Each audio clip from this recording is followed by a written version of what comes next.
Hello, this is the Large and Unnecessary First Player Token podcast, episode 15, and we are back with a three-man episode again. Good morning, Euan.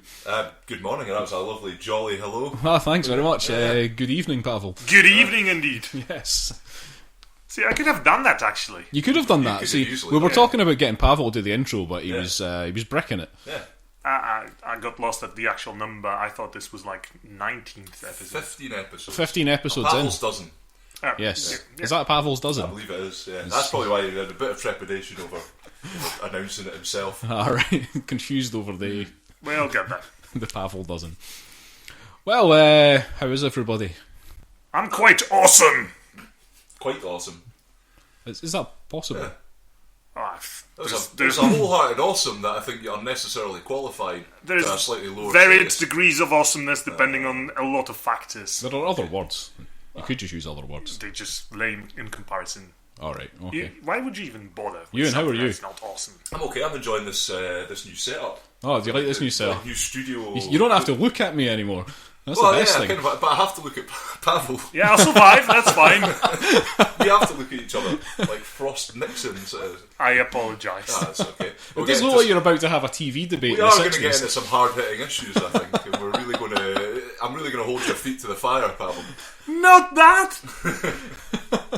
How's your new favourite band, Disturbed, Pawel? Well, it wasn't as good as what you have performed a moment ago.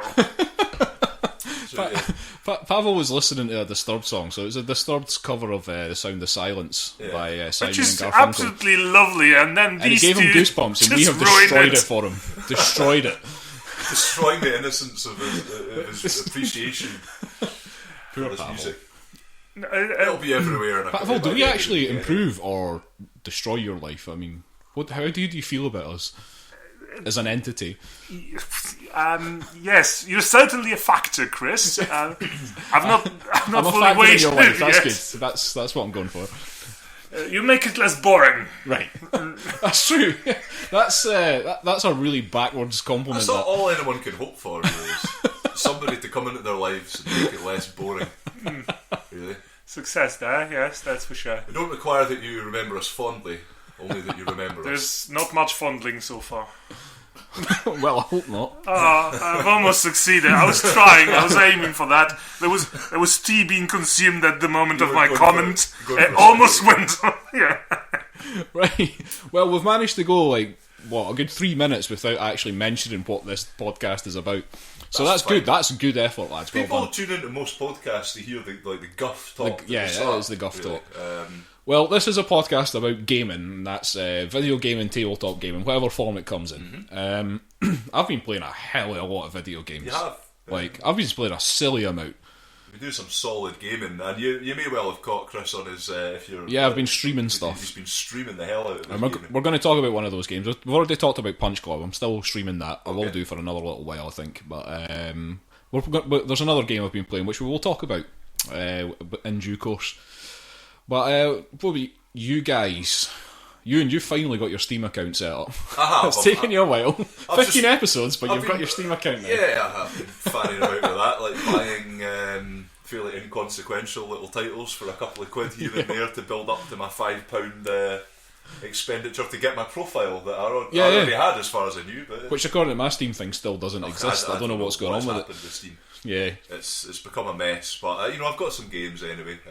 I've just generally been dabbling in the free to the £2 market. But there's one that I have been that I'm going to leave for this episode because I've had some graphics cards issues.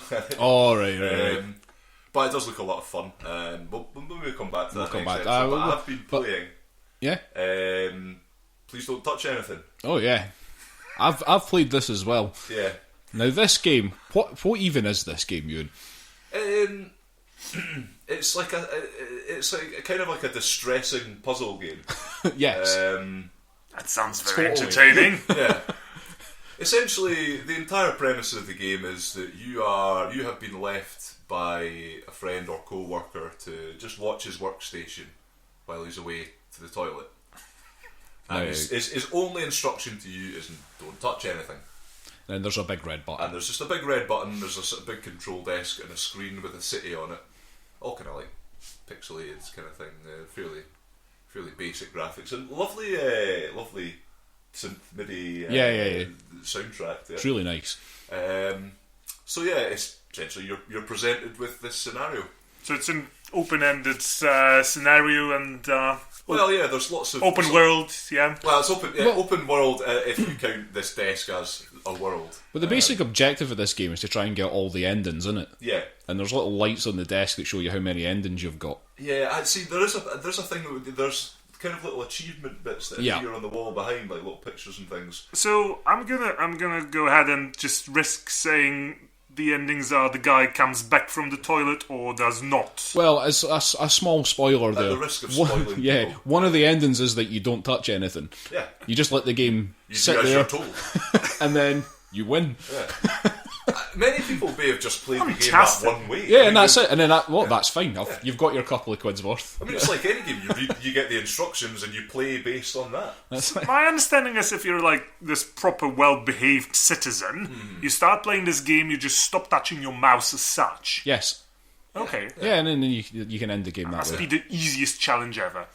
Exactly. It doesn't really take long for As long as you're allowed to breathe, you should be fine. You can have a cup of tea. As long as it's not the guy's cup of tea. Well, yeah. Well, I don't know. I don't think From what I can tell, he hasn't left anything of himself. So you have to come into his office already stocked. Yeah, you want to have like a few barrels of coffee with you. Really. So how much have you guys paid for this game? This game was $3.99. $3.99. I paid. But I think we got it on sale. Yeah, I paid like £1. Yeah, I think I paid like $1.15, something like that. And it's worth snapping up at the moment. It's it's a great little daft casual game that Steam of the type that sort of now, Steam excels at. We should probably say as well that this game, like, it makes no sense whatsoever. Oh no, there's just so much weird shit can happen in this game that like it just gets so surreal. Well, you times. initially think you're in some kind of possibly either like American or Russian military installation or something like that. But then it starts to become slightly more macabre than that. It's like you almost feel like you're in some kind of other dimension, overseeing Earth in some way. Yeah. One of the endings that I got split the Earth in half. Yeah, I got that one as well. Yeah. In fact, I think me and you pretty much got that at the same time. Did you? I was playing it in my room and I came through to tell you about it, and you just got it. Well, just before we started this podcast, we did have another go on it and discovered other things on this desk that we didn't know. And you're given no help at all. You are just fumbling in the dark trying to find something to, Well, that makes sense, I suppose. The game makers just assume that as long as you don't touch anything, you should be fine. Exactly. Yeah. But then once you start touching things, it all gets a bit weird. Yeah. It's very mind bending and strange, but that's the kind of the appeal of the game, because I found myself playing it and then get to the point that I'm not something that was just totally unexpected, and I was like, you brilliant bastards. My favourite ending so far has been the one where everything gets really, really trippy and then the game shuts itself down. Yeah, that has been my favourite ending so far. That's a good one. Yeah. It kind of freaked me out because I wasn't sure if that was part of the game, but it clearly was. It became quite obvious that it was. Yeah.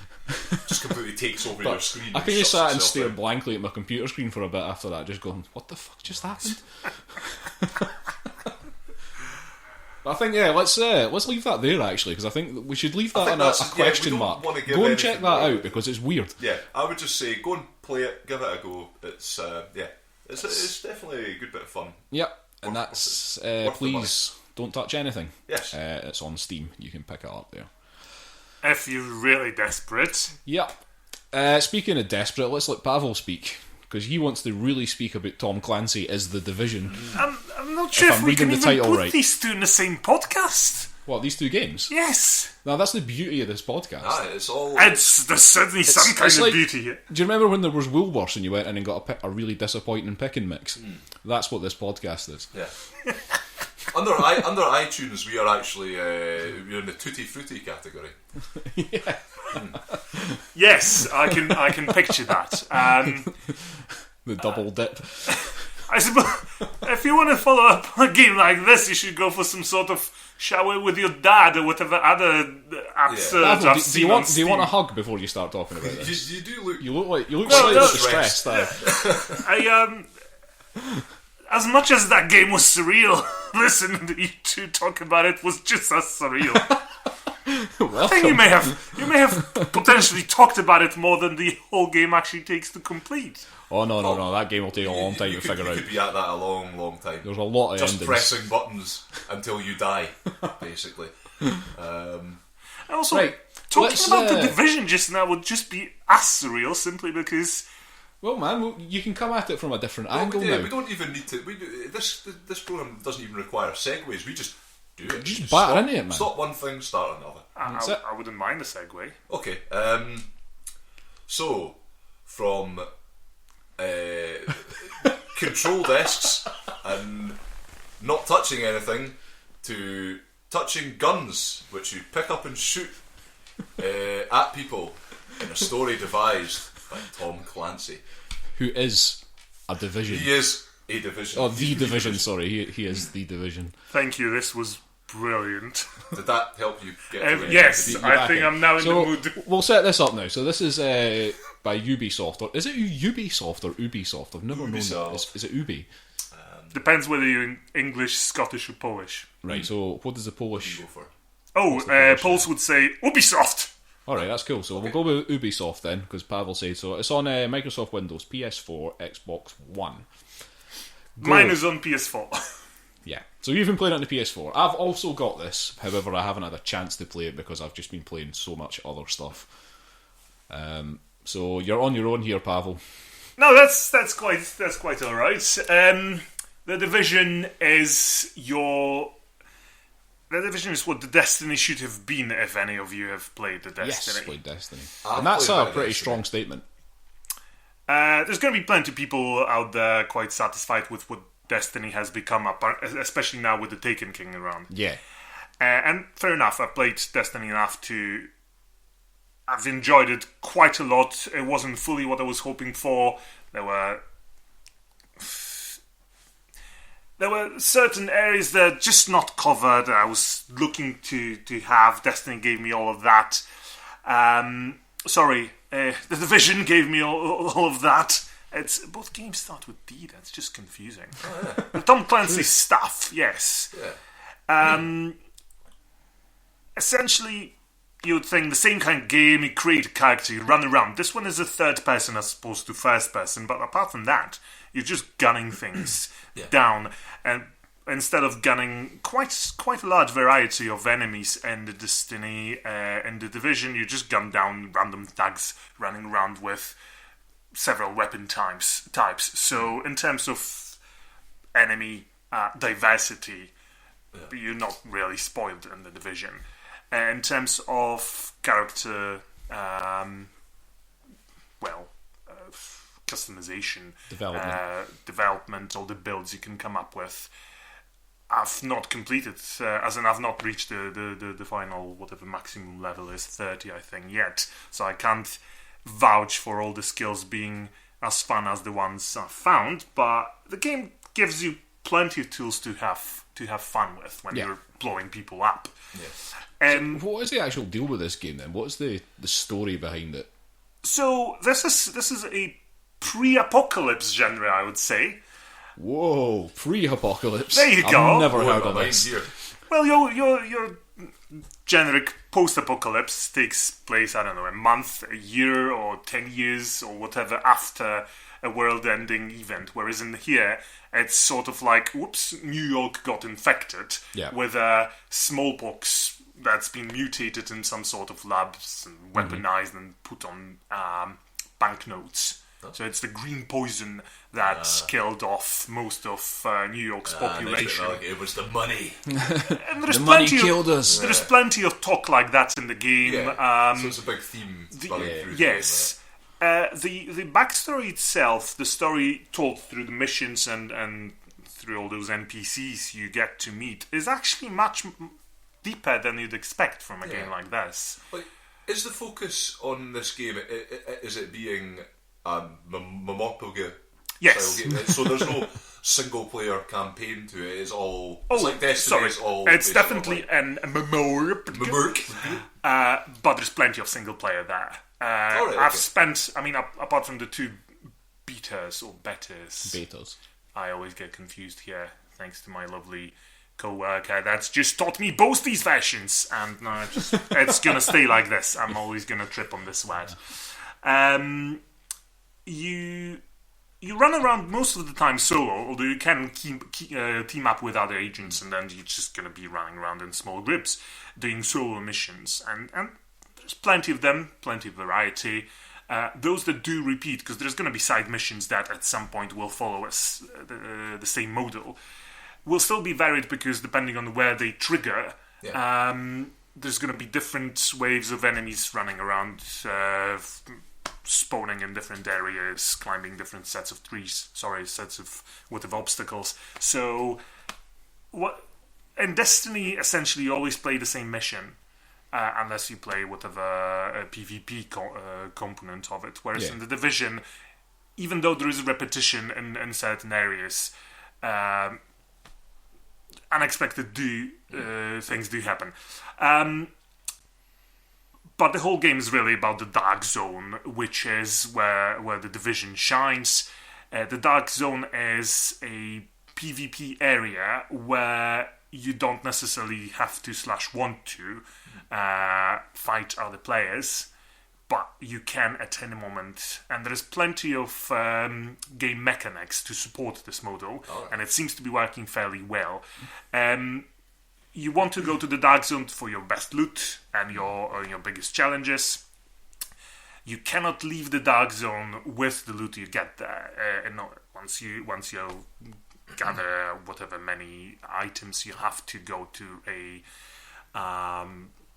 helipad of whatever kind and summon a helicopter, which will take about 90 seconds to arrive. All the other agents in the Dark Zone can see that helicopters were coming over there, so they know that there is someone there with lots of loot. With loot, yes. Now, as soon as you start shooting, to be fair, I did shoot a few people because I'm a very well-behaved agent. I don't do rogue. When you occasionally accidentally shoot someone, you don't get marked as rogue straight away. But as soon as you start doing things the roguish way, you get branded as a rogue, and you immediately show up on all the other players in the vicinity, all the other players' radar, and they get to hunt you down if they want. You get extra points, extra whatever currency for hunting down rogue agents. Any player killed drops some of their loot at least, and you get to just pick it up. So essentially going in, all the player characters are all meant to be on the same, they're all part of this division and they're all meant to be on the same side. And in terms of story, you are a sleeper agent that years before the event were trained to to act in a scenario like this. And then you just live your life. And there's plenty of stories created by Ubisoft to support this idea. They've come up with these little stories. They've come up with quite nice story trailers to show just about what an agent really is in the Division. So then your orange watch starts flashing, and suddenly you're activated. You're no longer a sleeping agent. You're now in action. You have to follow. So you wake up basically. Pretty much, yes. And because New York doesn't have a structure in terms of politics and whatsoever anymore, because it's just in quarantine. The Joint Task Force, which is their combined remnants of military, police, and have received via whatever channels the Order 51 or whatever that is, which pretty much just says, sorry, the government doesn't exist anymore. I'm actually not sure whether smallpox attacked the whole of US, because the game takes place in New York, and as such, this is all you sort of talk about and get to see. But the whatever order, presidential order, just gives the division, full power over. Right. You're a federal agent that just gets stuff done. Cool. So how does the gameplay feel? Firstly, it's just beautiful. It's beautiful. But games tend to be beautiful nowadays. To be fair, I always wanted to go to New York, but now I can just... No, you don't have to, man. Scratch. And honestly, it feels like you're It's bloody... got all the same gunfights and everything, so you're sorted. Yeah, definitely. So, no need to anymore. It is a Tom Clancy game, so plenty cover. You're fairly squishy. Your opponents aren't really, because there's going to be, like in any MMO, there's going to be whatever elite enemies, whatever elite boss named enemies, and you'll be ending clips and then clips into them before they actually fall. The game does encourage you to team up, just like the Destiny does, but the Destiny will not let you go into places if you don't have a team. All the missions you have to, there has to be 3 of you. All the raids, there has to be 6 of you whatsoever. And the Division, you're welcome to play however you like. I've not ever teamed up with anyone yet, apart from just meeting, anonymous agents in the Dark Zone who can at any point decide that what I'm carrying in my backpack. Because as soon as you have this Dark Zone loot on you, your toon has a pack on their backpack that clearly indicates this. Yeah. Anybody can just shoot you in the back and just pick it up and run away. But you end up just, making these short-term alliances with other people that just want to defeat whatever mobs in an area you've reached. And you start shooting together with others, start possibly defending from rogues again together. Yeah. With this doubt in mind all the time that at any moment you can actually fight with each other. If as a rogue you get killed, you lose a lot of Dark Zone currency and an actual Dark Zone level, because there is a separate Dark Zone level and a separate just normal experience whatever level. Good. If you get killed as a rogue, there's serious penalties, so the game doesn't encourage you to go rogue. But if you go rogue and you do it well, then you certainly come off better. So the upgrade system, like leveling up and stuff, do you get new skills and that kind of thing, or? Yes, plenty of skills, plenty of perks, plenty of talents. So you can really specialise in stuff. Oh, there's in terms of designing your build, I've probably not even scratched the surface just now, and I'm halfway through the game. Good. There's so many things. Because there's no classes in this game, is there? No, but skills tend to favour either yourself being defensive with a riot shield and stuff, or yourself being sort of healing in a group, yourself in a or just a DPS. That's your morb out there. Yeah. One thing that works slightly peculiar here is that you don't really develop new talents and skills with your experience. Instead, you gather resources as you go through the game, mostly in solo sections. And with these resources, you can upgrade various sections of your base of operations. Right. And depending on whatever room you rebuild in an old New York, whatever post office, that should be right up your alley. Oh, you can make a post office. The base of operations is actually an old, beautiful post office building. Quite huge. So I'm going to go to work and then come home and play about in a post office. Sorry, I've just realised I'm going to sell this game, man. The game's getting sold. Might not be what you're looking for. Yeah, I want some escapism. So you've got your security wing in that post office, you've got your medical wing, and you've got your technical wing. Right. And there's 10 upgrades in each section, and depending on which upgrade you buy, with the resources you would have gathered in all the destroyed parts of... Sorry, not destroyed, just abandoned parts of New York, you get different talents and skills unlocked. Cool. So you're enjoying it then? Very much so, yes. Good. This is the game. I must say. Apart from Mirror's Edge Catalyst that I'm waiting for rather impatiently, this is the game of the year for me. Cool. It's interesting that it's kind of... I always have heard it mentioned in the same breath as Destiny. Yeah. It seems to be a very different story. It's a very different game, but because it's trying to be an MMORPG and it's doing it better, it keeps getting compared to it. But in Destiny, you have your mission, and then you go back to your lobby. You have your social hub, and then you go back to the lobby. It's all very...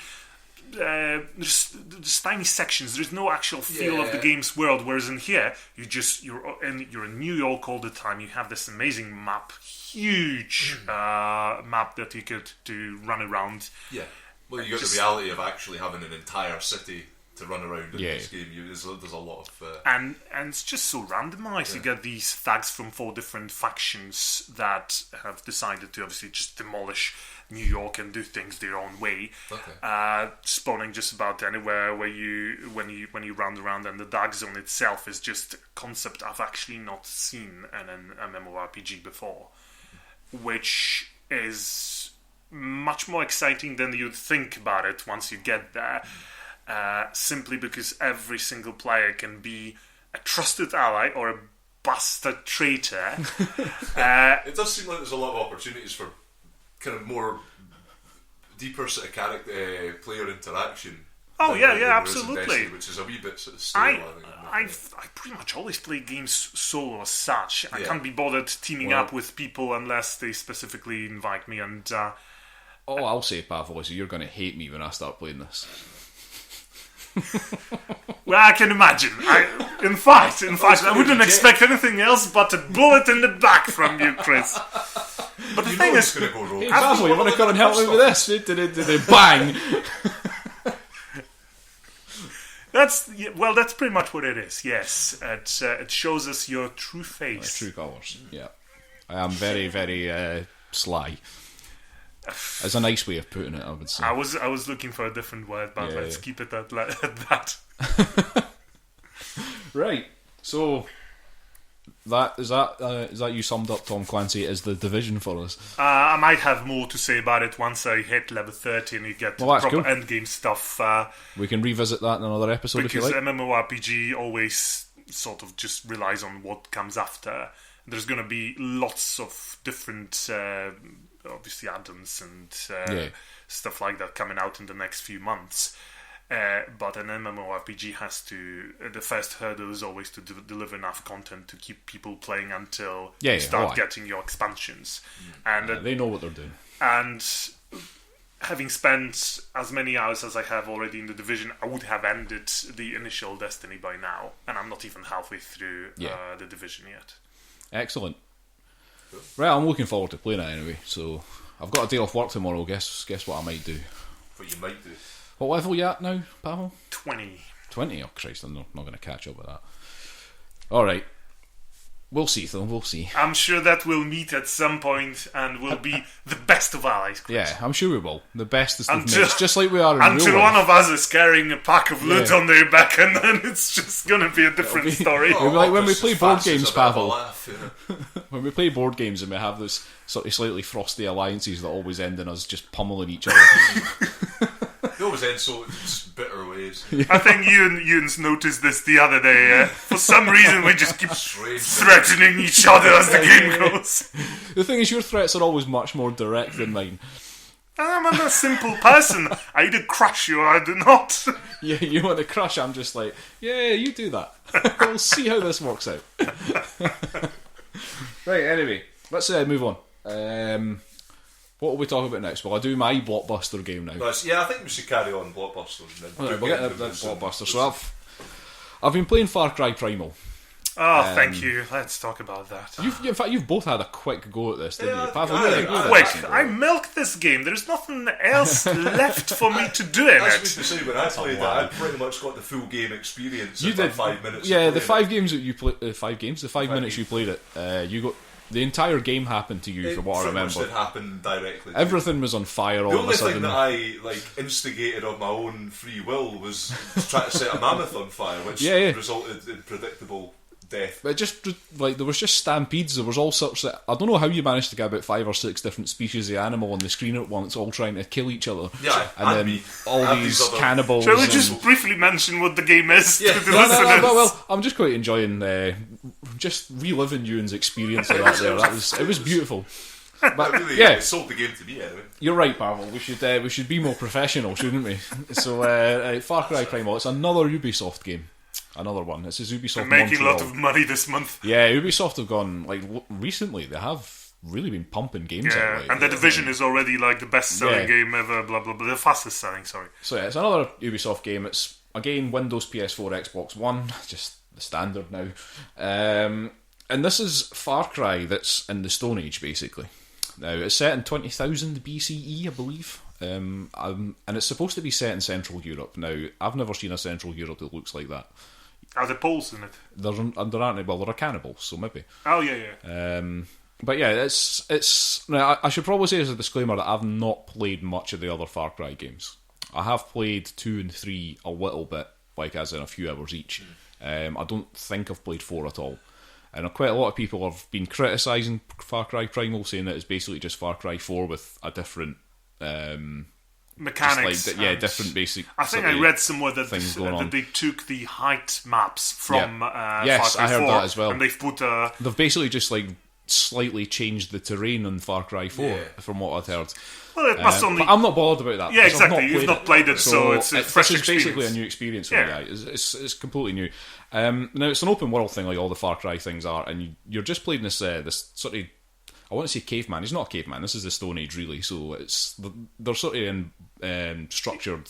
Well, he does go to caves from time to time. Yeah, he does go into caves, but you're basically part of this tribe called the Ouija, and you're playing this guy called Takar. And the Ouija have been kind of scattered by these other tribes. One's cannibals. The other one, I think, I don't know what the tribes are called, but I think the other tribe has got something to do with fire. I think they're obsessed with fire or something. They paint themselves blue. The thing about this game is all the characters speak in a cavish. Yes, they speak in a completely made up language, which is a nice touch. Yeah, so there's obviously I quite enjoy subtitles, but it's this sort of made up language. And but yeah, you're basically the Ouija have been scattered, and you're trying to reunite the Ouija in this one place. So you've set up a little village somewhere with this woman whose name escapes me, and you've set up this village, and you're basically trying to get all the Ouija back together. So you're going out into the world and finding the Ouija and, dealing with all the threats that are out there. So you're just doing all these missions and stuff like that. What I like about this game is just how basic the weapons are in it. So you can't just, like in the other Far Cry games, like you couldn't just go, like, oh, I need to hunt this animal, so I'll just get my assault rifle out and go and blast its head off, sort of thing. It's like you can't do that in this game. You have to actually hunt animals in this game, like a sort of Stone Age hunter would. And you can hide in the long grass and stuff like that, and you can like throw stones around the place to try and distract things. And you also get pets in this game, so you can use your pet effectively when you're hunting. The pets are brilliant. Like the pets are really good. So well, to me, this whole game was setting myself on fire repeatedly. Yeah. And petting my wolf and my cave lion.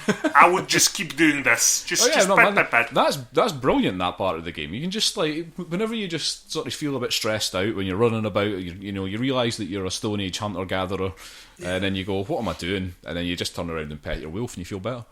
You just feel much better. Maybe just have a sit in the grass for a while. Just enjoy it. Because the world in this game is very pretty. It's very pretty, yeah. Yeah, and it's like I was saying, the pets are like they're really well. They look good. Basically, the pets they look really good, and they're cute. And they're like you've got a cave lion, you rub its head, and it's brilliant. But like these are vicious animals that you can use for hunting and stuff like that. And they've all got their own little abilities. They've got a strength and a stealth like rating and stuff like that.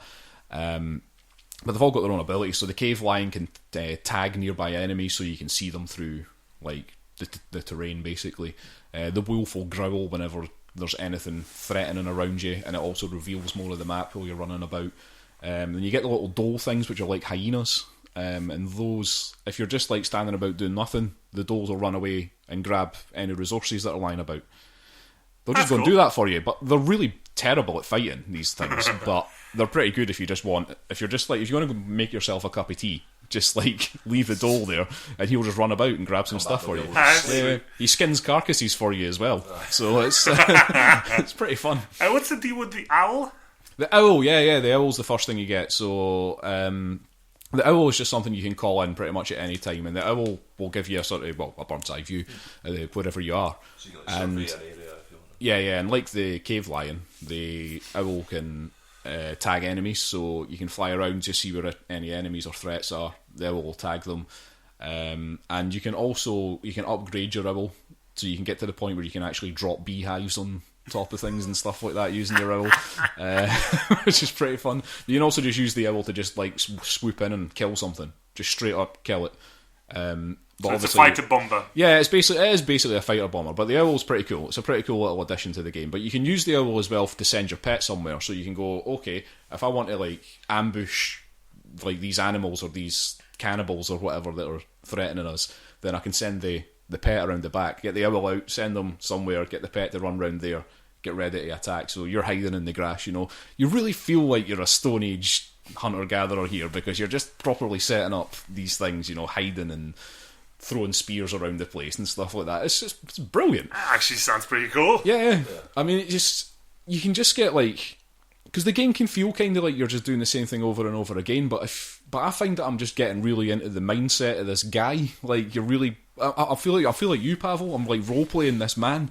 Like, oh my god, you're actually committed to the character. Yeah, I'm actually committed to the character here. Like, I'm just actually going for this. I'm just like, what would I do if I was in this situation? Oh, brilliant! Like, and I'm just like, I'm going to go and hide behind this tree and get my bow out and set this bit on fire. That speaks to me, because immersion is what I look for in games. So that's cool. But it's a good game. I mean, I'm pretty enjoying it. There's a crafting system in it as well, I should have said. So like, you can make bows. There's upgrade systems.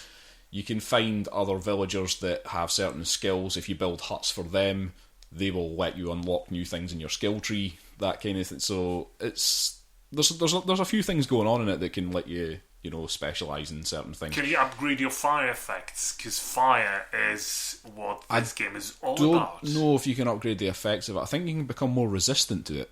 Oh, that's no fun. I know you were the little. There was one bonfire in that cave. I walked into it 4 times. Interesting thing, Pawel, because since you played it, I've unlocked the ability to ride mammoths, which I haven't used yet. So that's going to be fun. Is that the only mount you actually get? No, I think you can ride the saber-toothed tigers as well. So this should be interesting when I go back to playing it again, because I thought that's a good point for me to save it and turn it off, so that I actually look forward to playing it next time. How do you tame a mammoth? How do you tame? You don't tame mammoths. I don't think you actually tame them. I think you just jump on their back and hope for the best. Yeah, hope for the best. Well, that's what I did when I tried horse riding.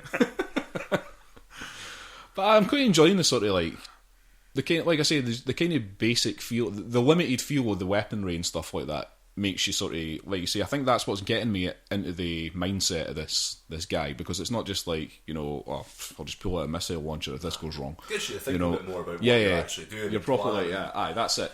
Like you say, I mean, you say like there's a lot of, it's maybe you're doing a lot of the same thing over and over, but you're probably having to do it in. You're doing it in different ways. A lot more peril in because obviously the terrain's different for every mission and everything like that. So you've got to think about what you're doing. And like having played all of Far Cry 3 and a good portion of Far Cry 4, most of them you're doing roughly the same thing anyway. Yeah. But I mean, I would say having played a bit of Primal is like the changes in that game are a lot more than between probably Far Cry 2 to 4. So I mean, it is a very different experience. I think that what they've done here by putting this Primal thing out is actually a pretty good idea. Yeah. Because if they'd just gone like, let's just make another Far Cry game, then you're getting a bit Far Cry fatigue here. I guess so. Yeah. I mean, they probably could be bothered to write up a camp villain. I don't know, because I don't know what the villain's like in Far Cry Primal. Well, yeah, there might be. Ooh, did you throw a rock at me? It will be completely overblown, I can tell you that. Right. Any other questions about Far Cry Primal? Because I'm quite enjoying it. Yeah, no. I'd be interested to see how it came about, because I mean, this is the kind of thing that used to have been, there would be a kind of a modding community for a lot of sort of big games like that, they would make very competent mods about completely changing how the game worked. Yeah. I'd just be interested to see like the process, like where Ubisoft got their hands on that, or what slaves they put to work in. Yeah. That's probably my only query about it, but I don't think you I don't know the answer to that at this point. So yeah, I was asking for questions that I might be able to answer. Okay. Well, me and Pawel will do a hard-hitting expose on that. Will do. But I'll pretend that he's an Ubisoft executive, and again, I will hold his Oh feet man, to I the would fire. love to see you guys roleplay this. In fact, let's do that. End of the episode, right? I want you to just I want you to roleplay that part. All right. Pavel, you're the executive. Who are you, Euan? Are you just some member of the press, or No, yeah, I thought, some I nerd? thought we were playing the game hard-hitting expose interview too. Oh yeah. Chris, And which Which is probably available on Steam. in Primal, is there any supernatural element of sorts apart from your immunity to fire and link with animals and stuff like that? Yes and no. Some sort of vision. There's trippy visions. You do some vision quests things. There's a shaman in this who is the first guy I think that you go and find for your village. And this is how you get the owl, because basically you have a vision quest where you follow this owl through this trippy environment, and then once you get to the end of it, it's just like, oh, this owl's sitting there looking at you, and all of a sudden you're the Beastmaster, and this owl is your sort of familiar kind of thing. So yeah, that's about the only real supernatural thing I've seen so far. Which is probably a good thing, to be fair, because that gives you that sense of rudimentary Stone Age weaponry, as opposed to relying on... It helps with the immersion, because plenty of other games do supernatural powers, whether it's Bioshock or Mass Effect or stuff like that. Yeah. So really the only supernatural thing is just what's going on in your head when you're off your tits on drugs. I see. Just like real life. I was going to say. Yeah. That is the true magic. Yeah, so that's Far Cry Primal. It's available on those, what platforms I say? Windows, PS4, Xbox One, the standard ones. Playing a PS4. And we'll report back on that one as well once I've played a bit more of it. Yeah. Pavel will have some opinions on it when he starts playing it. Yeah. Are you going to pick this up, Pavel? I'll get it eventually, because it does sound like my cup of tea, but the Division will probably keep me occupied for the next couple of months. I can give you a loan of my copy. I know those executives in the gaming world don't like this idea. Ubisoft will track you down, man. Yeah, I know, but... Come ahead. Sounds Come good. ahead, Ubisoft. Mon then! We'll have you. Right. We're going to move on to our final video game that we're going to talk about before we move on to some board games. We're going to do this one then. We're going to do this Right, one. okay. So we've I both... think you can lead this one off, because I obviously haven't played it as much as you have. Well, we've both been playing it. I mean, it sounds like you might have played almost as much of it as I have, because I did do an almighty load of fucking about in this game. Because the game kind of sets itself up for that a bit. Yeah, it's kind of... Once you start getting into what you're supposed to do, which seems to be mucking about. Really it is. Yeah, so this is Westerado double-barreled. The one I saw you Yes, play. and you watched me playing this on a stream, didn't you, Pavel? And, good fun. It's pretty good fun. So this is an Adult Swim game, Yeah. which you seemed quite offended by when I told you about it, and you'd never heard of it. I was surprised, but then obviously led me back to the Adult Swim website, which I don't really visit particularly, and found all the little nooks and crannies on there, and did find the original version of this game free, a flash game, browser game that you can play. Yeah. And yeah, it's a lot of fun. So this is basically it's a Western game, or Westerado, which is it's like that pixelated, like almost NES style graphics, kind of like that pixelated basically. Where you're basically playing this guy who is, girl, because you can't tell. Well, yeah, this human who is living on a ranch with his family, his or her family. Well, I'm going to use his from now on. It's just 16 pixels. Okay. You get the impression. Yeah. It's almost like too pixelated. And then like going... Especially the portraits when they talk, yeah? You kind of... Yeah. Yeah. So yeah, you're living on this ranch, and then you go away and chase this rogue buffalo or whatever it is, and then you come back in the bit in Star Wars Episode 4 when Luke returns to find his aunt and uncle burned to death. It pretty much happens. So you come back to the ranch and it's on fire, everybody's dying, and some guy, is it your cousin or something? That's Obi-Wan. your brother. Yeah. It's your brother. Yeah, who's like lying there dying, and you get the story off him that some guy came and set the place on fire and killed everybody, basically. So because that's what you do in Wild West. That's it. So you go off out into the world to find out who this guy is. Now it's an open world game, where you're basically just roaming about a map, and you come, like, the first place you come to is this town, and you just walk about there finding out information, speaking to various people, trying to get just more info. But you can do quests for people, you get money for doing quests and all these things, or random wanted posters so that you can go and get people. But one part of the biggest fun thing in this game is drawing your gun. That's brilliant. It's the central mechanic of the game. The central mechanic, yeah. The keys J and K on the keyboard.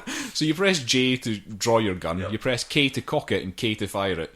So it's just quite fun, that, because like you can be having a conversation with somebody, and it does that thing like it does in RPGs where you get the two people's heads come up on the screen, and they're having, like, the conversation they're having is written at the bottom.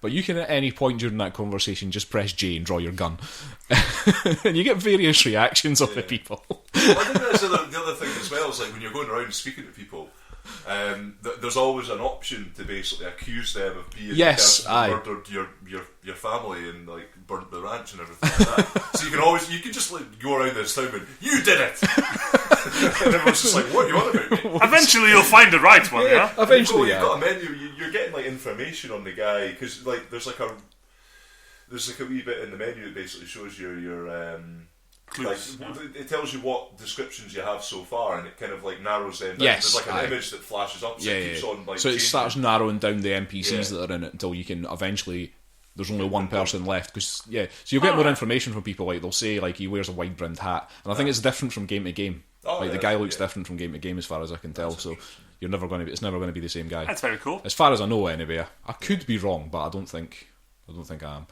I am. What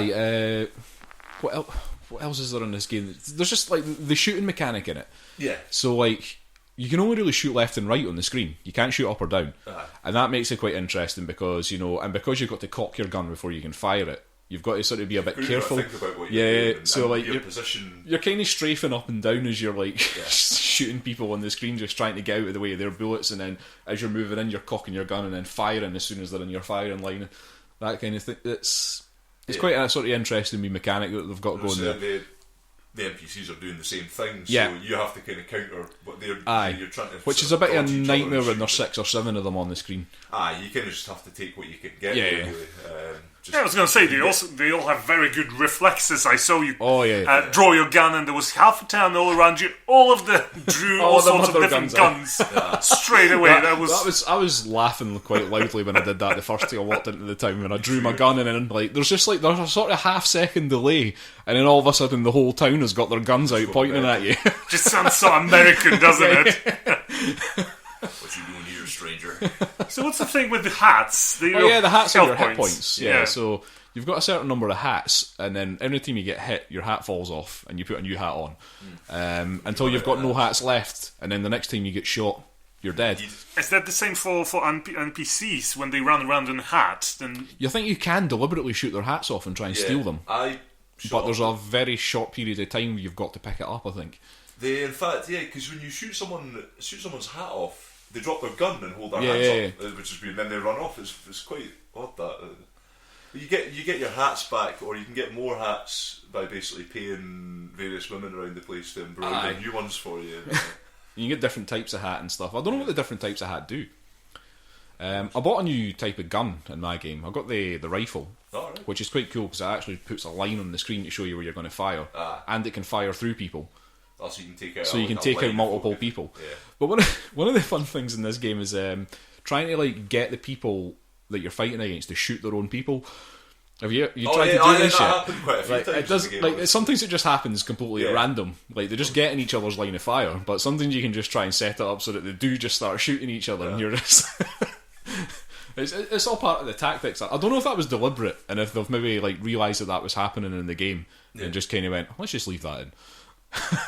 Let's not fix the AI for that. Let's just leave that. That seems a reasonable thing. I think it's kind of the way that they've worked out how the shooting goes. And the bullets just they just go across and hit whatever, just whatever's there.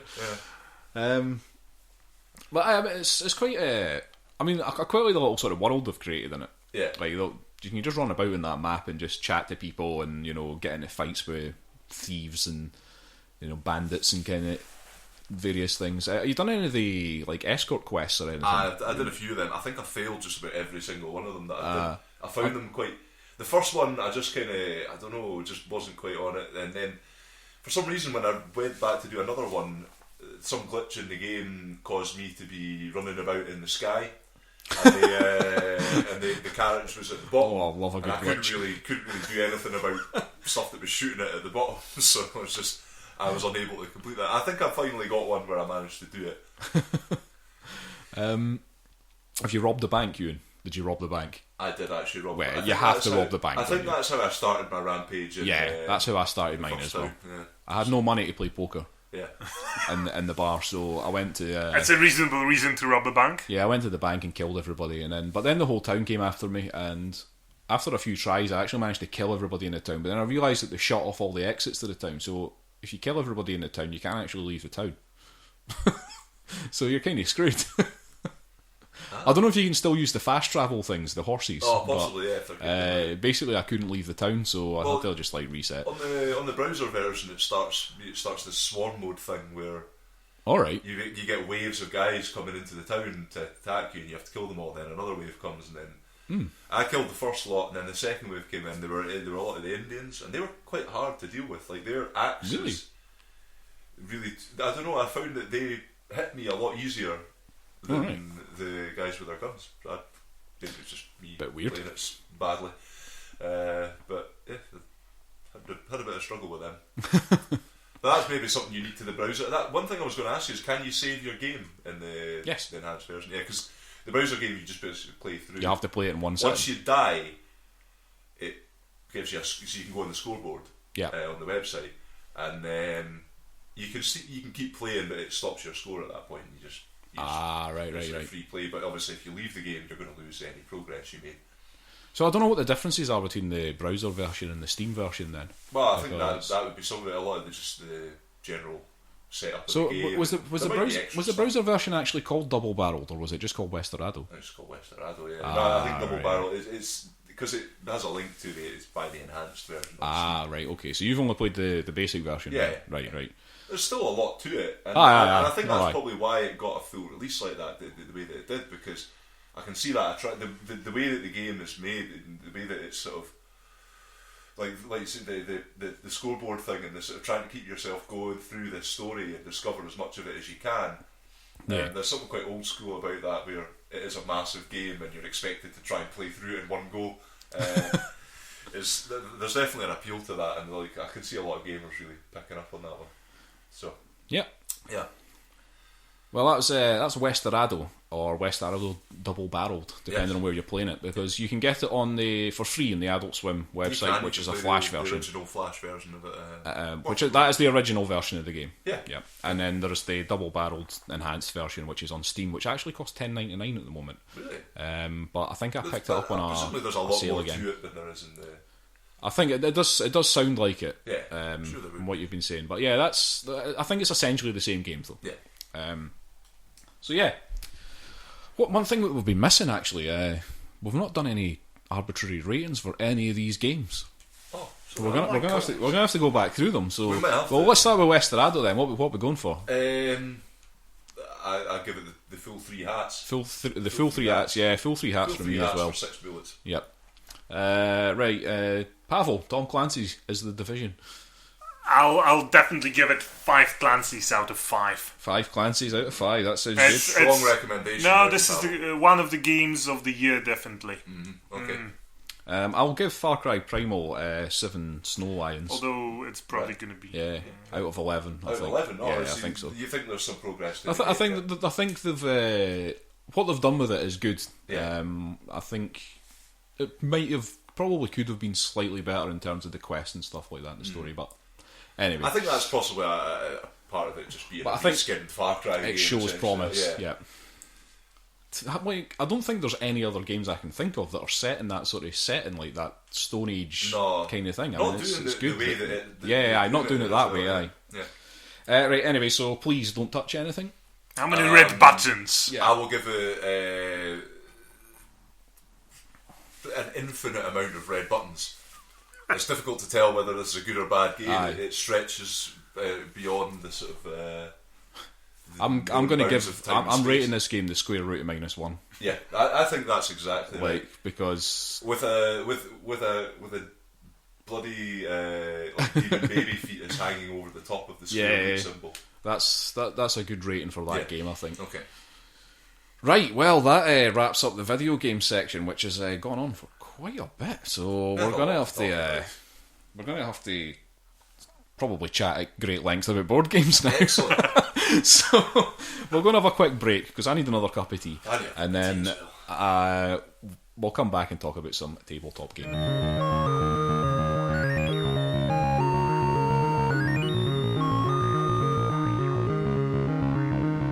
We're back. Well done, Pawel. Well done. So you can announce. You can do things. You can say stuff. It was a sound. Anybody can make a sound. Yeah. It was the sound of silence. I suppose I walked right into that. It's a nicely done collar. You destroyed it. Really good way to date this episode, isn't it? It is, You look back in this in years to come, Pawel, and go, God, I liked that band, didn't I? What was that a reference to? Right. We're not here to talk about Disturbed, are we? Plunge into some board games. Let's talk about some board games. Well, one board game and one what I suppose we would technically call a miniatures game. Well, yeah, it's starting to deviate from the one box system that we generally stuck to. We stubbornly stick to. So, which one would you want to talk about first, Pawel? Choose one. We've played X-Wing, and what else? We've played Eclipse. And we've played Eclipse. We can start with Eclipse. We want to talk about Eclipse. Yeah. So, let's get the. I've not done. I'm not going to research it. Oh, here we go. Yeah, no, the research is done. It is done. Eclipse So this Eclipse is a board game. It's a board game made by a Finnish designer, whose name I will probably not pronounce correctly, but Tauko Takokallio. Published originally by Lotopelit, which is a Finnish company, a Finland company. Good old Finnish but it was then published in in various languages by different people, like Asmodee, I think, did the English one, and Rebel did the Polish version, Pawel. So there you go. It still exists. Wow. Yeah, so it came out in 2011, so it's a good 5 years old now, this game. Now, we played it with the first expansion, which is called Rise of the Ancients. Now, this is a sci-fi game, I think, and it's pretty much, I suppose that you could call it a space opera, I think, in the term, kind of, maybe. No, not a space opera. What's the one? No, Space 4X is the thing I'm thinking. Yeah, because space you've got operas exploration, you've got research. What are the other? I don't know what the other X's are. Exploration, extermination, expansion, and I always forget the fourth one. Is that the resource? Something to do with garnering resource? But it's all there. It's all there. It's all there. Even if some of it's in a slightly more abstract exploitation. Form. That's the other one. Exploitation. That would be a resource. That's the 4X's. So these are like, civilization style games and stuff like that are all sort of 4X games generally.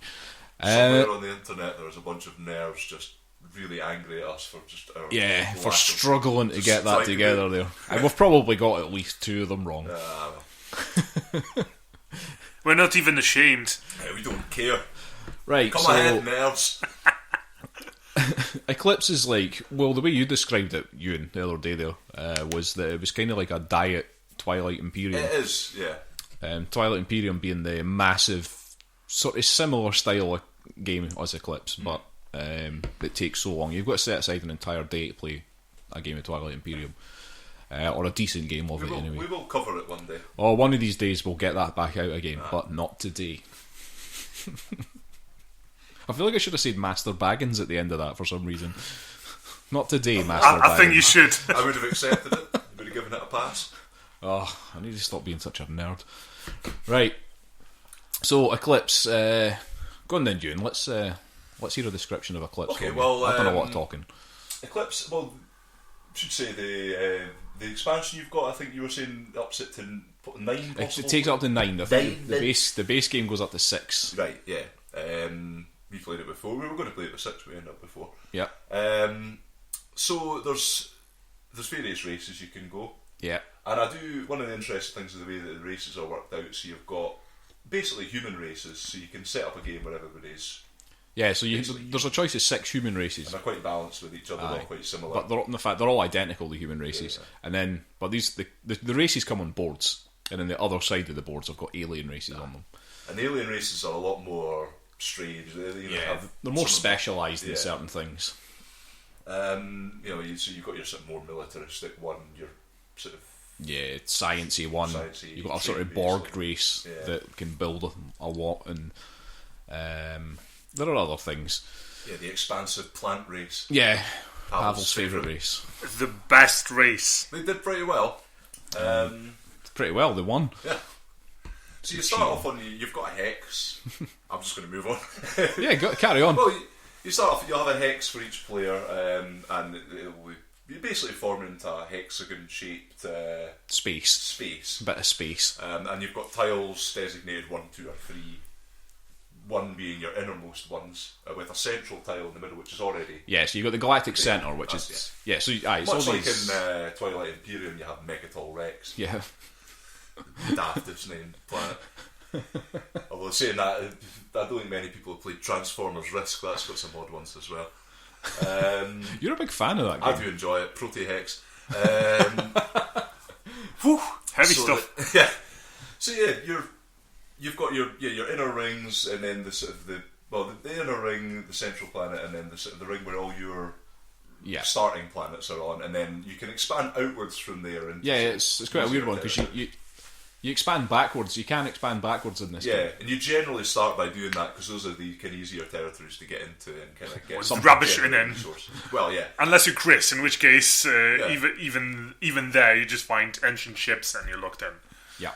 This has been a frequent problem with you in this game. It has been, yeah. But I mean, I just kind of expect it now. So basically, yeah. So you start the game and you're at a little home planet. And you've got this board which has got your race on it, and it's got various like resources, and there's a lot of cubes and discs, and it's quite a weird mechanic. It's going to be difficult to describe without the visual aid here. Yeah, because I think once you see it in action, it's quite intuitive and it's quite enjoyable. It's quite good watching those cubes just disappear off your board and stuff.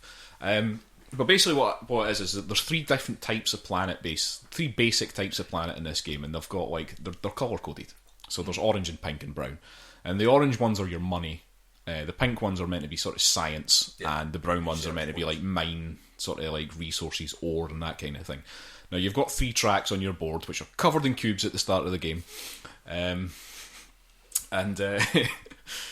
they are the same colours as the planets. Yeah. And whatever, like if you take a cube off your track and put it onto one of the same colour planet, then there's a number underneath that cube, that space for that cube, which tells you that's your income of that resource, basically. So the more of those, and those go up, the more cubes you get rid of. Yeah. So it starts off at 2, I think, is the base level. So everybody would have an income of like 2 money, 2 research, 2... You get sort of larger increments as it goes on. Yeah, and then it would go up to 3, 4, and then I think it starts skipping up to 6, and then 8, and then 10, and then eventually it goes up to 30 or something like that. I think so. But there's only it's like... Oh no, it's 28 because... Yes, 28, yes. Well, the other part of it is that you've got your discs. The discs, yes. Which cover up a kind of... Well, essentially... the discs are multi-use things. Yeah. They're kind of weird, but it works really well. It's very well worked out. And I was actually just thinking, probably the mechanic that you might have seen this before if you've ever played it is Through the Ages. There's a slightly similar idea. I know what you mean there.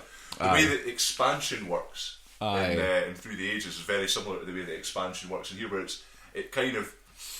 sort of stresses your... It puts more pressure on you to keep expanding, but also to manage your resources properly as well. So the basic mechanic with those discs is that you have to use those discs every time you take an action. Yeah. So every time you take an action, you spend a disc, basically. And you get those discs back at the end of the turn.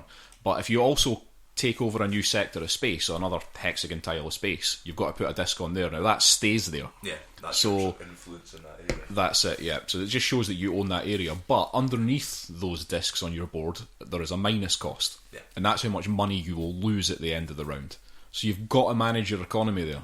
Yeah. You've got to make sure that like you've got enough orange planets to afford the cost of you taking actions and expanding and stuff. So you can't really go mental with expansion in this game like Pawel tried to. Yeah. Which did work out for you in the end. Yeah. If I discovered more orange planets, I would have been. But you ended up having to like lose sectors because you go bankrupt essentially if you do that. But we won't go into the mechanics of the bankruptcy thing. I was it's planned, not really so that I don't mind bankrupting.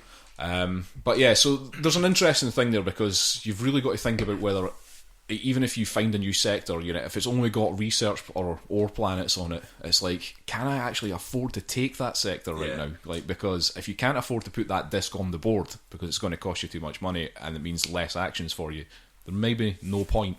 But if you don't take it, somebody else might. You know, so you've got this little dilemma here with that. So balancing the books is a big part of Eclipse. Yeah. Sorry, you can continue. No, that was. You've explained it perfectly. I think that was a pretty decent explanation. Yeah, I think that's really got the central mechanics in there. Your sort of, I suppose the other thing to mention on your game board is you've got representations of the various ships you can build. Yes, now, it's quite simple. blueprints. You've got 3 kind of class of ships, and then you've got like a sort of star-based thing which you can research and then build as a sort of defensive unit. You just plonk into. Yeah, it doesn't move basically. Yeah. And you can upgrade these ships, and you can obviously you need to research technologies that you can upgrade them with. Yeah. So you can put better weapons into them, better engines, so they can go further, better shielding, or like hull points. You put computers in them and stuff. Hull points. Yeah. So yeah, and that's like another quite an interesting mechanic as well. Of like customizing your ships essentially.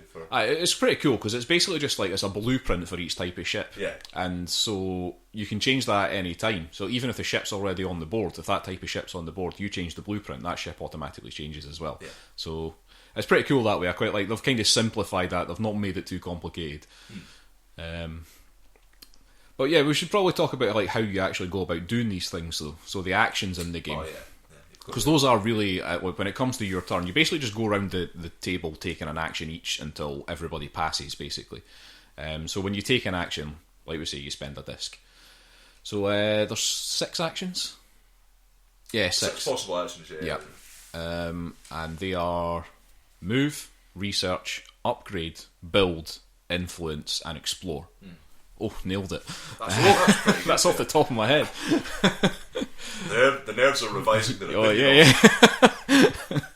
So move is pretty basic. You get a certain number of movement points. You can move that many ships, or you can move one ship multiple times, whatever you want, whatever combination. But because of the blueprints of the different ships, some ships might have better engines than others. So having one movement point for one particular ship might let you move that ship 2 spaces rather than just 1. That kind of thing. Building things just lets you build more ships, more star bases. Also lets you build things called monoliths and orbitals. And monoliths are just worth points at the end of the game, but are fairly expensive. Orbitals let you... Basically, it's like building a new planet in your system. They let you do either research or income. You can move on your... That's what they are. Yeah. I know you were having real trouble remembering that through the whole game. I remember you kept asking. Which was which? I was asking, but I wasn't listening to answers. That's the thing. What else is there? Upgrade lets you change the blueprints of your ships.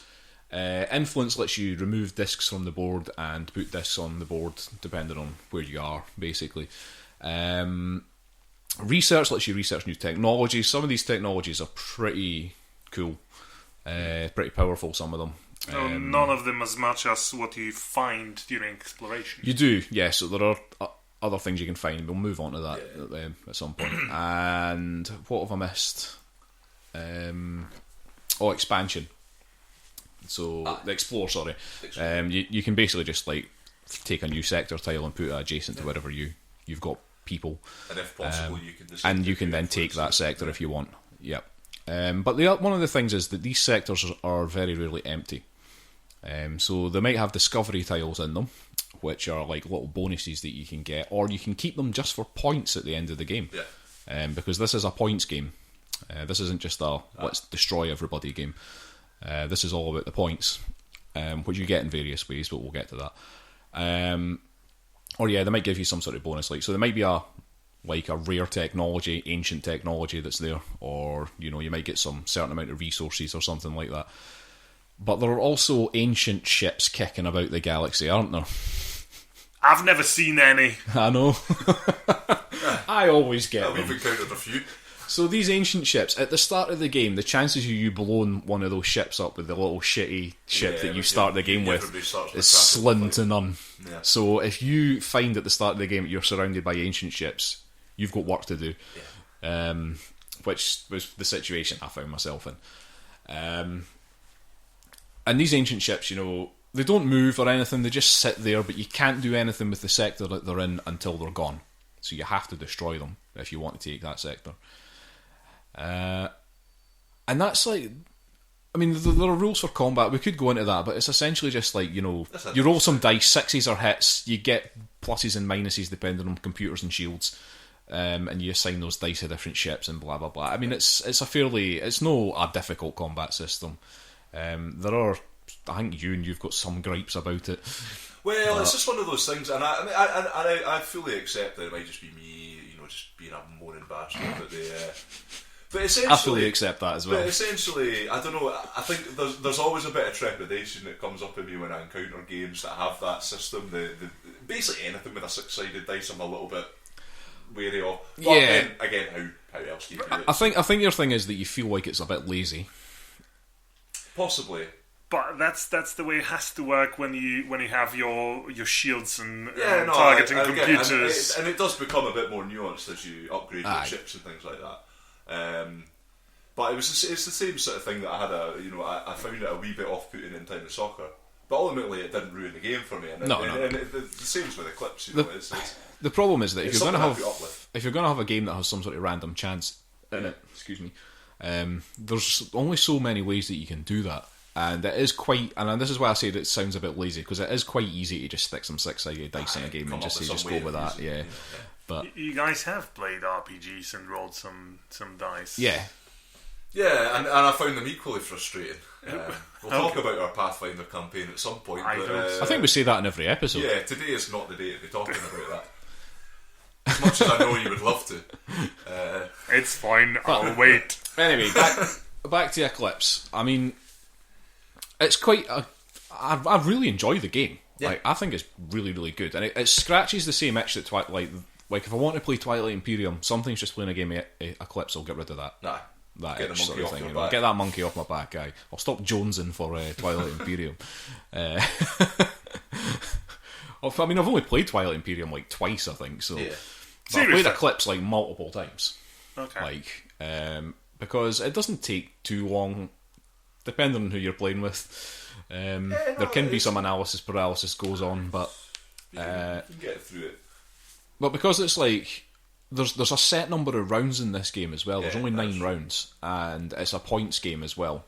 It's actually like it feels really like a Euro style, like because sci-fi there's game. Multiple ways to kind of win it, really. And it's not just. And that's that's it, yeah. Because it is a point salad at the end of the day. It is basically just like you get points depending on like if you research the same category thing, basically you get points for that. You get points for different sectors that you've taken control of depending on like their apparent value. You get extra points for the centre, the galactic centre and stuff. You might get points depending on your race. Like Pawel's race got extra bonus points for every sector he controlled. Well, you get points for engaging in combat. Yeah, engaging in combat. Because I had a highly militaristic race, I had an extra slot for... Because it was like everybody can have 4 and I can have 5 or something. So it's just these little tokens that you draw out of a bag and they've got a points value on them that you keep hidden. But you could have space for 5. You can also get points for alliances. Yeah. So having a sort of trade agreement with other players and alliances with them will give you points at the end of the game. Unless you break that trade agreement or alliance by attacking each other, in which case you become the traitor! Traitor! Which is our favourite mechanic in any game. Now, the game that we played, that was interesting. I mean, Pawel, yet again, built up all these forces and made an aggressive move towards the centre of the galaxy. I've actually done the same thing in both my previous Eclipse game and in the Twilight Imperium. Yes, you did. I always just build the biggest ships, go for the galactic centre, and then sit there because that's what I do. Yeah, you do just like the turtle in the galactic centre. And I just sat there and kept making... Like, you kept on making, like, empty threats towards me, and I knew they were empty threats. But I didn't like the fact that you were making empty threats towards me. You felt disrespected. I was disrespected, and I was sitting right outside the galactic centre, threatening to move in there because you kept on threatening me, basically. I just said, I'll tell you what, I'll just bring the fight to you instead. But what I actually ended up doing was going through There was plenty taunting going on. Oof. Some... Yeah, there was some nice... it was a bit frosty. You could feel the tension. Oof. But I ended up just going through a wormhole, which you had completely forgotten about, and going after a sector of your civilization that you really wanted to protect and left empty. Well, I was in the galactic centre, that's your what counts. You're relocating to the galactic centre.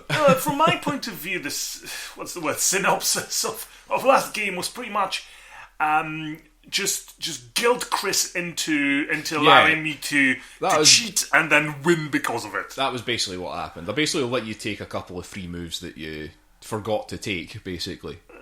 Forgot / haven't thought about. Haven't thought I could, Until afterwards. My lack of knowledge is always my argument, and it works for me, yeah. I only really, I think the thing is, though, that I didn't realise that you were going to win the game through that.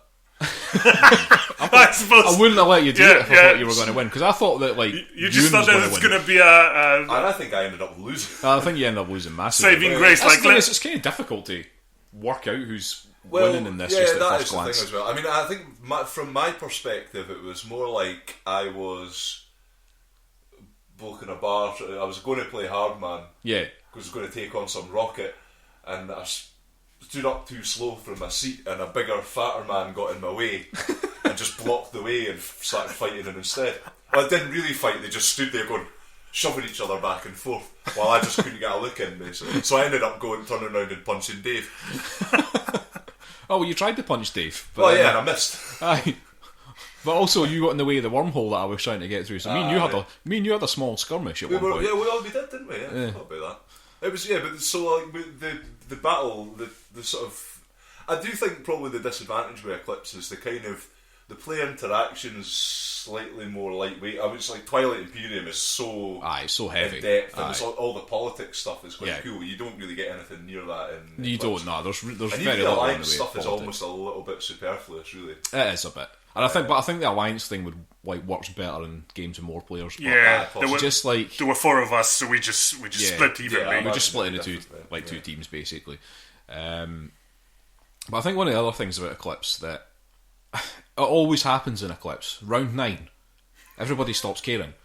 Because there's a fixed time limit in this game, unlike in Twilight Imperium, which could be won by people getting a certain number of points. Yeah. Because Eclipse is actually just there's 9 rounds and that's it. You find that in round 9, everybody fights each other. Everybody just goes for it. It just becomes a case of who's got the biggest force in round 9. That's that ends up winning, sort of thing. And I think I don't know if that's a good or a bad thing. I'm really undecided on that, but I think it's one of those things where some things that just happens with certain people playing games. It gets to the last, or the game's clearly about to end and everybody just goes, fuck it, let's just have a fight. But in Eclipse, it's almost like it forces you into that, just like it's round 9, everybody fight each other now. I guess it's kind of I don't know, I think see what points you can scrape out of this. Listen, I think I only really started becoming more aggressive just out of frustration with not really having achieved much in the game, so I was kind of just like, you know what, I'm just going to actually try and make my mark on this world in some way. That's what happens with you, Euan, though. I've noticed that with you. When you get frustrated with a game, you start just making life difficult for other people instead. Basically, yeah. A lot of people do that. It's the mark syndrome. I just sit and simmer for a while and then start being find some other way. Go and make a cup of tea, but I don't know. I kind of just. I mean, I was just lucky, and again, this game is very much based on like the luck of the draw. You know, you've got the dice thing. It really can be. And like the research thing. A lot of the Dave was very canny with his. He snapped up some good research early on, where there wasn't a lot out there. Technologies available to research. Like the research is drawn randomly at the start of every turn. Very important to him, and and like you say, like the territory tiles that you pick out when you're expanding can completely change how your game goes. And like you said, I've had so many games where I've been surrounded by ancient ships. You have to be adaptable, and you will find yourself in situations where you're basically just screwed. Yeah. You just have to make the best of it you can. We should maybe put in a house rule or something, so that if you're exploring at the start of the game, like if you find you're going to be surrounded by ancient ships, maybe put a limit on the number of ancient ships that can actually be around you. I think that might be a wee sort of house rule that could balance that out a little bit, because it does seem a bit unfair. Because I think I have played a game of this where every direction I explored in, it was an ancient ship, like sitting in the way, and I basically could do nothing for the first like 2 or 3 rounds of the game, which is like a third of the game. So if you've got the resources, those basic ones are quite like if you chuck enough ships at them, you can take them out. But the thing is that getting those resources when you've only got your home system is not, that's going to take a while. So yeah, I think they could have really balanced that out a bit. I mean, like I said at the beginning of this, we played it with the first expansion, the Rise of the Ancients, which actually changes a few things. It adds in some new technologies and stuff like that as well. It adds a whole load of things in. But one of the more interesting things is it changes the galactic centre to one basic galactic centre that's just in the base game to do different things that you can choose between, which are 2 different types of ancient ship, and they're actually worth points at the end of the game and stuff like that. It also adds in ancient home systems, so if you're playing with less than 6 people, you can replace the other sort of home systems with ancient home systems, which have got different, really upgraded ancient ships in, which I think I took one of those out. You can have an expanded board, I take it, with like more players. Yes, it does get bigger. So it gets much bigger. I think they might add another layer onto it, but I'm not sure. I think this is them trying to push it into the Twilight Imperium sort of range, like size of things, trying to get that more epic feel out of the game. But I don't think Eclipse really needs that. I think Eclipse is good the way it is. It does the sort of like that sort of 4, 5, 6 people playing Eclipse is probably good for what that game is. 9-player game, but I don't think I could deal with that. I don't think I could hack that, I'll be honest. Yeah. But yeah, that expansion, it adds a few things. It has some new races and stuff like that, so, and it's pretty good. The stuff that was in that expansion thing is worth picking up. So, Eclipse. Pawel, what did you think of it? I quite enjoy it. It's not Twilight Imperium, but it's nearly there. Does it sort of scratch the same itch, though? Yeah. Yeah, definitely. Same type of game, and just like you said, a diet one, really. Yeah, diet Twilight Imperium. Which makes sense. You don't have an entire day for Twilight Imperium. You want to play something like it, you play this. Yeah. I was saying I particularly enjoy it for that, and obviously the kind of the Eurogame mechanics that I'm always quite fond of. The wood chopping simulator mechanics. I like a good wood chopping simulator, even if it's in space. Yep. You know me and my Eurogame mechanics. You do like it. Yeah. Right, let's arbitrarily rate this. On you go. I think the unit here should be Twilight Imperiums. How many Twilight Imperiums? I think I'd only give it 3 Twilight Imperiums. But I don't know how many Twilight Imperiums there are. I was going to go for a percentage of a full Twilight Imperium. Right, okay. Well, yeah. I don't know why I did that. I thought that was a weird one. Yeah. I think I tried to say several things at once there, and I just went. You ended up sounding like the bloke from Disturbed. So I'll give it 75% of Twilight Imperium. Yeah, that's fairly accurate. I mean, from my perspective, the game is a sort of mechanical turtle man with a Devo hat on and Korean on his chest. I think this particular rating is much better than just percentage. Euan's been on the caffeine. Didn't have one coffee today. Pawel? As long as I'm playing Planters, I'm fine. Yeah. See, originally I was going to give 8 traitorous Planters out of 9. It's going to be my original rating. But we'll go along with Euan's 3/4 of a Twilight Imperium. Yeah. So, that's Eclipse. That is Eclipse. That is Clips. That is Clips, yep. So let's... well, right, okay. We're going to have to be reasonably brief with this next one, but let's talk about it anyway. The last episode was shorter, so we can make excuses for this. But so, the other thing that we played on Sunday was X-Wing We can miniatures. go through that fairly quickly. So, Pawel, you brought this over. You've bought a hell of a lot of stuff for this, which is... Do you want to just look right? Just look right before you say anything about hell of a... Okay, that collection of board games there are all different board games. To the right from Chris, there is about 320 boxes. He could build a house. It's like a third of that. That's a very specific made-up number you just threw in there. It's clearly not 310, so there you go. Okay. Yes, the X-Wing as such, the base game is literally 3 miniatures, basic rules, and tokens.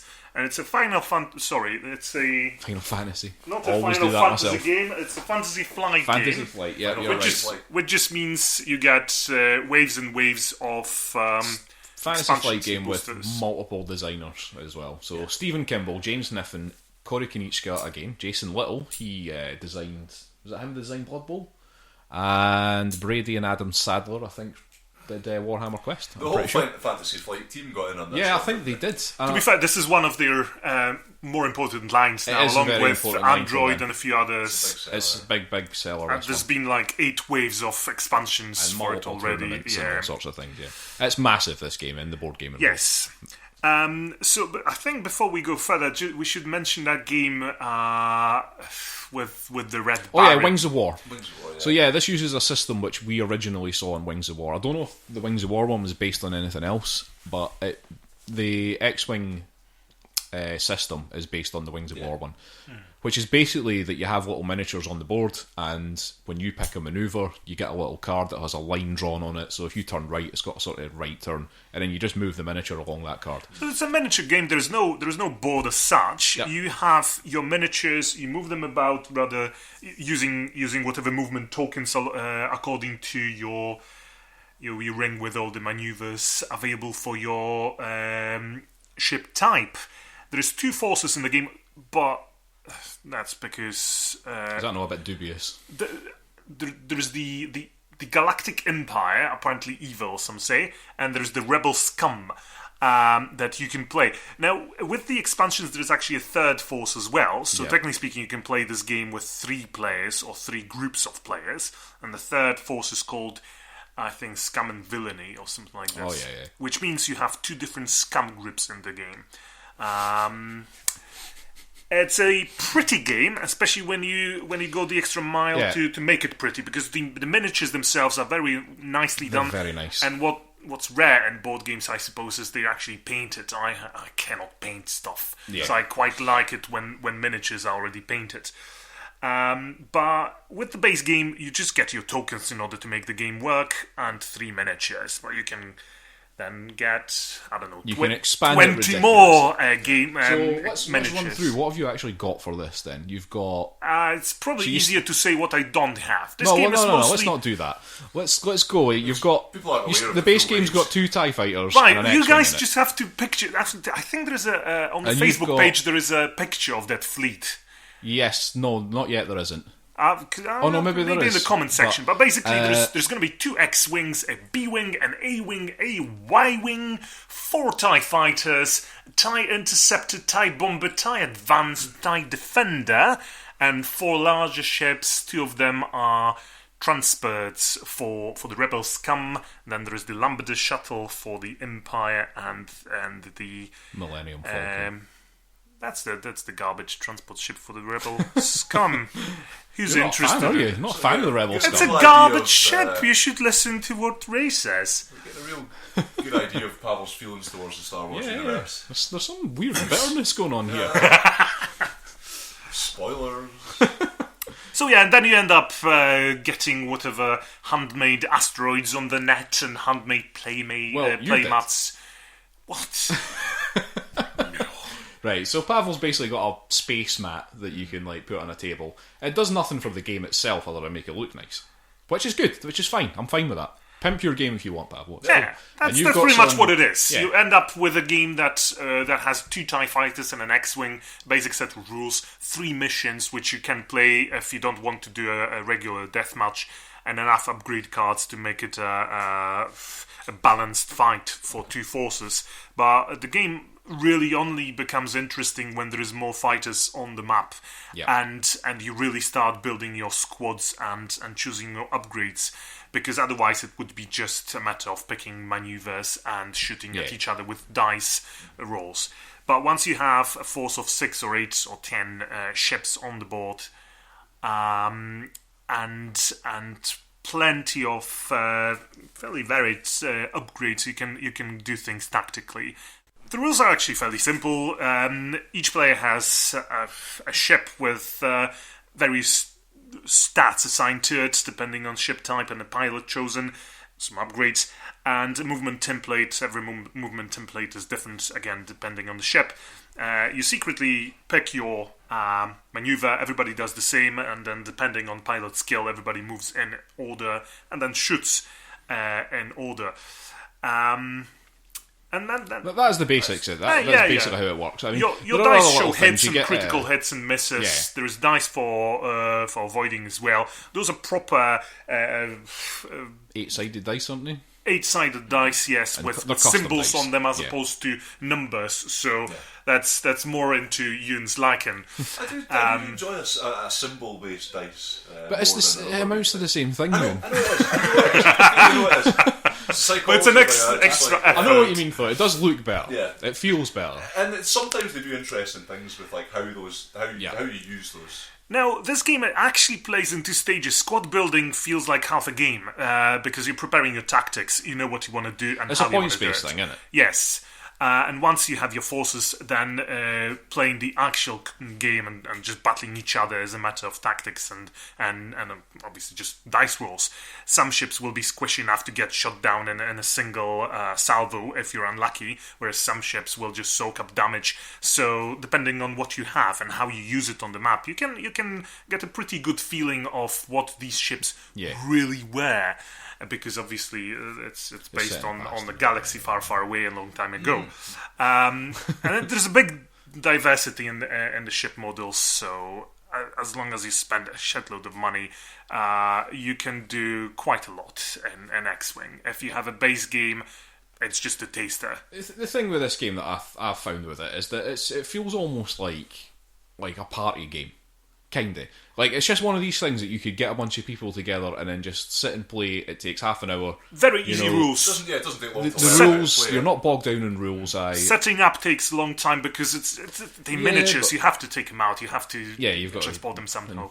But once once the board is set up, it's just pick template, roll dice, next round. Yeah. And people have good fun because this is a miniature game, which means total freedom. And it's not it's not one of those slow miniature games like your Space Marines just moving 2 inches and then you have to stay in formation. And these miniatures move a lot on the the board, so you have fun. Yeah, you can do crazy stuff, or you can try and do things tactically. And it's a miniatures game that isn't bogged down in rules. It's a skirmish dogfight, really. 20 minutes later, you can start another game.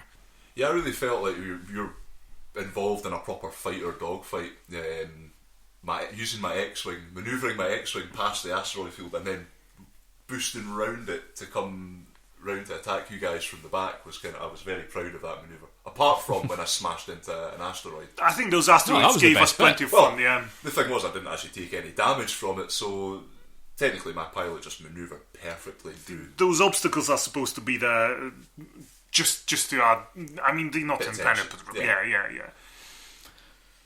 Okay, well, I think we actually made a video, which I am in the process of editing, but I don't really know what I'm going to do with it at the moment. But I'm going to put it up on the Facebook page once I'm done with it.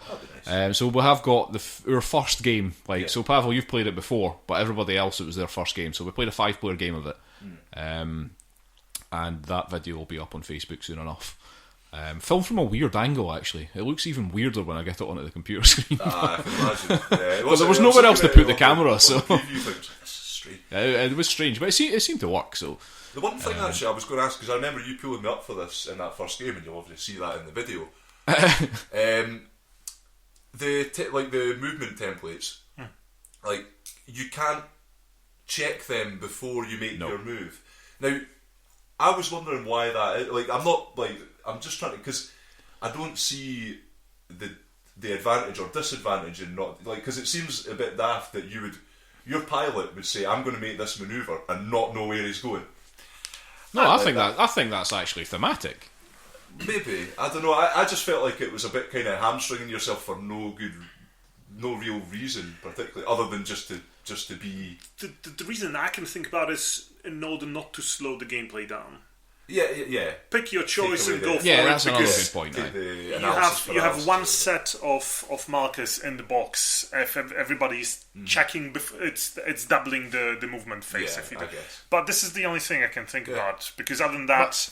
I think it just makes the game a bit more interesting, actually, because I think if you've got two people that are kind of flying towards each other, or they're quite near each other, it did produce some great moments. I mean, you don't want to be two people that are next to each other sitting checking templates and going, oh, is he going to do that, is he going to do this, and all that sort of thing. You don't want that to happen, because then it's just going to affect what other people are going to do. It's different if it's just one player with a number of ships, but once you have a group of players on the same force, like me and Chris, we were trying to maneuver around each other, and we just ended up crashing into each other. No. I was trying to get away from you. You kept getting in my way.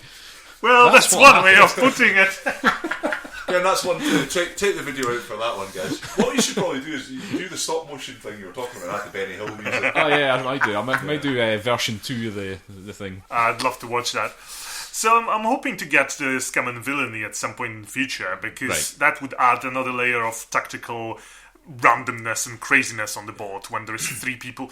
Again, there's missions that set specific targets to players, and then everything is straightforward. Nice. But once it's a deathmatch, anything can happen. And if it's a 3 people or 3/4 deathmatch, can be just crazy. Okay. So that will be fun. Yeah. So I mean, I guess the question to ask Pawel is, have you spent a lot on this game? Not so much, because I'm not getting it from official sources, I should say, but rather eBay and stuff. Right. I'm not in a hurry, so if I find a ship that costs me £2, and it's not a problem. Okay. Yeah. But if you buy a £10 or £12 when it gets released, then you end up spending a lot of money on stuff. Because I guess the biggest worry for me with this game, and talking about it, I suppose, it's not really a board game; it's a different type of thing, really. Is how close it ventures into Games Workshop territory. It's not Games Workshop, because nothing beats that. It's still the same mechanic, really. Yeah. So you just keep buying expansions. I don't think it's anything like it, really. The only thing that it shares. No, I'm more thinking in terms of the the money sink. Yeah, and the sort of the. I'm not really trying to do a consumer advice thing. I think but I think the difference is with this is that it's a pretty closed system sort of thing. Because the thing with Games Workshop games is that you can buy models, and then you can you have to buy multiple models basically. Yeah. Like lots and lots of tiny little models basically. There's requirements. There's yeah. Whereas in here, you're welcome to get another model. You can play with bigger forces. You don't have to. And all those Games Workshop games, you have to have your forces. You have to have your big units and stuff like that. And there's not there's a hell of a lot of models available for Games Workshop stuff, but in this Star Wars thing, there's a limited amount. I suppose you can choose the ones. There's more and more now. There's plenty now. Yeah, I know there's more and more, but I don't see them making up their own ships to stick into this thing. No, but there's enough canon to really fill the space. There's plenty of bigger ships as well, and the game's been successful enough to spawn another scale, not really Scanish, but capital ship battle game. Yeah. I've seen images of that. Yeah. But anyway, a very good game. Hopefully we'll play it again. Yes. I would enjoy it. I really enjoyed that. Wings of War. We keep on saying that we're going to do it and never do it. Absolutely, let's. I think the thing with Wings of War is that I think I've missed the boat for that, because I don't know if I can really get a lot of the sort of little expansion planes and stuff. I mean, it's fine as it is, but it does suffer that same thing that the base game of X-Wing would. So it's just you've got diminishing returns. Yeah, so you've only got 3 ships or something like that, and it's not really that balanced. Yeah. I think the same thing's in Wings of War, but just so you know, Wings of War, it's a World War I fighter plane thing. You're mucking about in biplanes. Yeah, should be. And you've got the Red Baron. Yeah. Well, an fact, you'll see X-Wing, in the video- is a biplane as well. So Well, yeah. I suppose it is. You'll see in the video of X-Wing actually that we put the Red Baron in one of the asteroids just for fun. Oh yeah. I just thought it was thematically correct. This asteroid came from old Earth. This is an artifact of what they called the World War One. Some alien bullshit. Well, on that note, let's wrap up X-Wing there. Do we want to rate this? We totally want. Yeah, I think it's a very good game. You think so? Do you I'll think this- give it 19 Red Barons out of 20. Okay, cool. I'll go for that. Yep. I'll give it a big X. An X. Don't do that, man. Don't cross your arms like that. I'll do it like that then. Yeah, that's better. Right, fair enough. Right over left. Left over right, not right over left. I'll remember that for future. Right, let's wrap this episode up because this is the longest episode we've ever done. This is a record, a bumper episode. It is, and I'll take the blame. I was just going to say it's all the polls' fault. So, Well, hopefully it's been more entertaining for its extended runtime. well, the last episode was a bit shorter, so we'll make up for it. This is the extra 20 minutes you lost in the last episode, right here. You're welcome. Yeah, But that's 15 episodes. you can thank us by post. 15 episodes, so that's what? That's about half a year we've been running now. I think that qualifies us, because we're a gaming podcast, that qualifies us to have our own convention now, I think. Excellent. So we'll have Unnecessary Con. Unnecessary Con in Portobello Town Hall. And it's just going to be the three of us, but we'll set up a stall. Excellent.